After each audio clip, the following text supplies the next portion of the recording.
Entendeu como o Paulo da entrada de Luiz Pereira. O baiano vai lá, dá um tapinha nas costas do Reizinho do Parque. Vai descendo o Aldiverde, carrega Ronaldo, abriu na ponta direita para Jair, descendo pela ponta. Atenção, vai levantar, balão subindo, descendo, entrou Leivinha. Bola para Ronaldo, chutou, é fogo. Gol!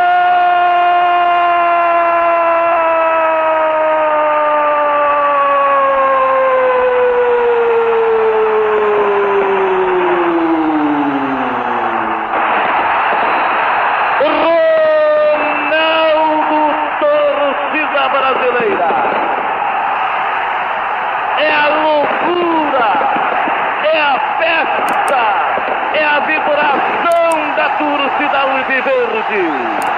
Gente sorrindo, gente chorando, gente desmaiando, gente cantando no Morumbi. 24 minutos, etapa final no Morumbi. Ronaldo